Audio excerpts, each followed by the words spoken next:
Hola, son muy pocas las veces en las que me vas a oír hablando de un tema serio, y este es un tema serio. Quiero conversar sobre tus amigos imaginarios, más precisamente de ese que es la causa de mucho dolor, delirio y locura colectiva, ese amigo imaginario llamado Dios. ¿Sabes qué?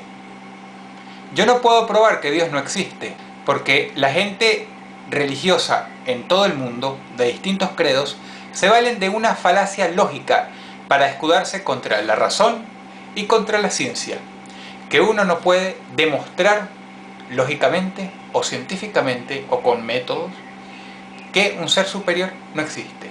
Sin embargo, bajo esa artimaña, ellos no saben que yo también puedo decir que ellos no pueden demostrar que Zeus no existe, que Brahma no existe, que inclusive que los unicornios, los duendes y los gnomos no existen, sino además que los personajes de mis libros no existen en algún lugar del universo. ¿Saben qué es gracioso? Que ahora hay una nueva moda. La moda de decir que nosotros los ateos somos unos histéricos. La moda de decir que nosotros los ateos perseguimos a los que profesan alguna religión. La última vez que yo revisé un libro de historia, pasa y resulta que nosotros los ateos no causamos una sola guerra, no causamos una sola inquisición, no apoyamos al nazismo, no volamos las torres gemelas de la ciudad de Nueva York, jamás apoyamos bajo ningún motivo, razón o circunstancia masacrar o darle la espalda a la gente que es distinta a nosotros. Jamás apoyamos el hecho de hacer infeliz a un individuo tal como nosotros, como tú y como yo, cuyo único pecado fue enamorarse de alguien de su mismo sexo. Nunca he salido por la televisión, ni yo, ni que yo sepa algún otro ateo, a decir que las mujeres del otro lado son todas unas putas y que hay que taparlas. No he salido nunca con un cartel que diga Dios odia a los homosexuales o gracias a Dios por los actos terroristas del mundo. Me enorgullezco de ser una persona que no mete sus narices en el dormitorio de los demás. Y nunca jamás me verán por la televisión diciendo que a nombre de Dios hay que incendiar la otra mitad del mundo. Y solo para que quede perfectamente claro, a mí jamás se me pasaría por la cabeza abusar sexualmente de ningún niño. Como persona que ama el estudio y la academia, a mí jamás se me pasaría por la cabeza tampoco comerme un pedazo de la historia y decir que cierto dictador fue el peor de todo el mundo, cuando en el mismo ciclo hubo otro que mató 4 veces más. Y todo eso hacerlo en nombre de la religión y de favorecer a mi religión por sobre las demás. Pero todo esto, amigos y amigas, se puede resumir en una frase mucho más antigua que ustedes y que yo. Dime de qué alardeas y te diré de qué careces. Peores obscenidades a la razón han cometido las personas que creen en Dios. En la Edad Oscura, la Edad Medieval, la gente sufrió un retraso inmenso luego de todos los avances y todos los progresos que habían logrado los griegos y en buena parte los romanos también. La Iglesia tuvo mucho que ver con ese retroceso.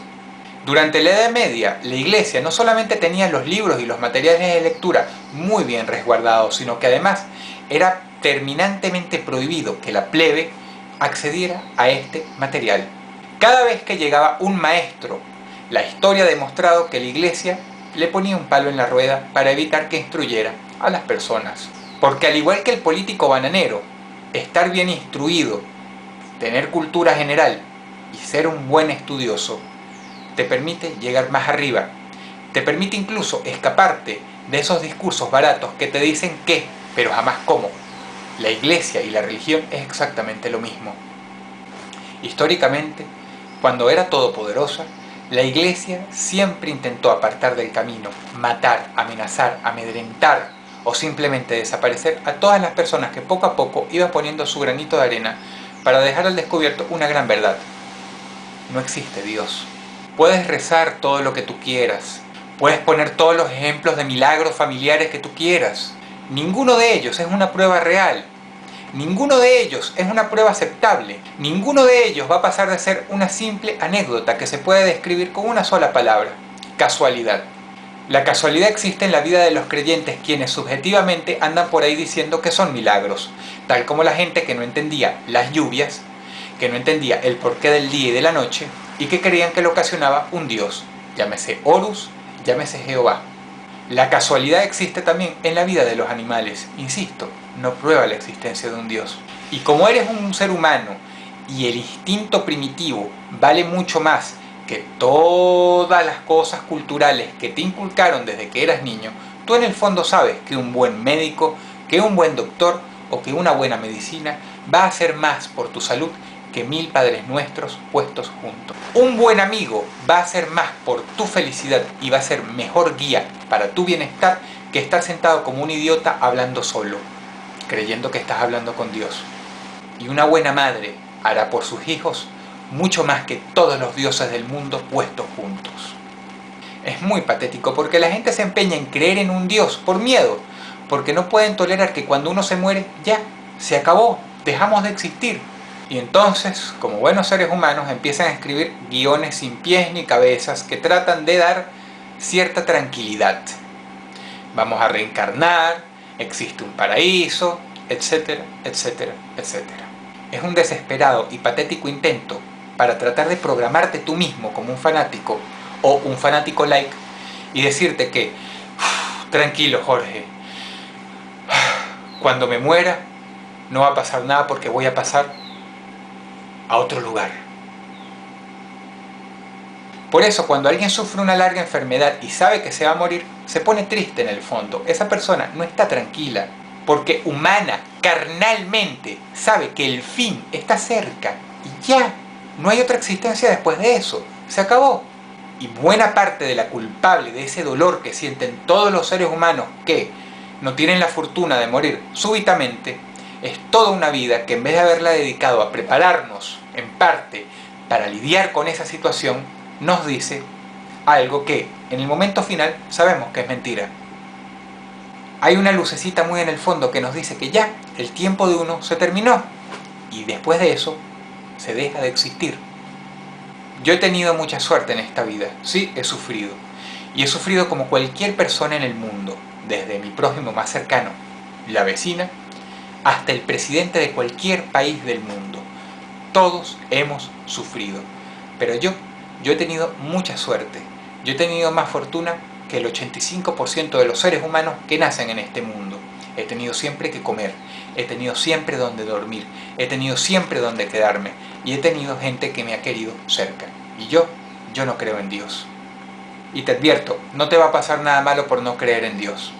Las cosas buenas que me han pasado en mi vida no me han pasado por un amigo imaginario con una barba y una túnica blanca a quien le pido las cosas más egoístas del mundo, o tampoco con una presencia todopoderosa que cubre el cosmos como piensa la gente hoy día. No importa cuántos updates le hagas a Dios como tal, como personaje, un salvapantallas es un salvapantallas.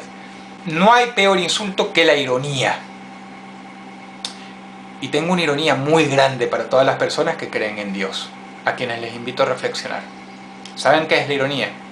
Ironía es que en el caso hipotético imposible de que Dios existiera, yo supongo, no sé, que Él dejaría primero entrar al cielo a todas esas personas que no creyeron en Él nunca, pero que se condujeron en esta vida con valor, con buenas intenciones, tratando bien al prójimo y sintiendo placer de hacer el bien por el simple placer de hacer el bien, antes que todas esas personas que donaron dinero, fueron a la iglesia e hicieron el bien al prójimo, nada más por llenar méritos para entrar a un paraíso o para quedar bien con Él. Y sin embargo, esas personas que creen en Él a menudo piensan que si uno no cree en Él, o que si uno no hace buenas acciones por la amenaza de hacer buenas acciones, Dios no te va a dejar entrar en el cielo. Ese es el ser superior en el que la gran mayoría de la gente que habita este mundo cree, desgraciadamente. Y lo único que yo puedo decir es que gracias a Dios, que Dios no existe.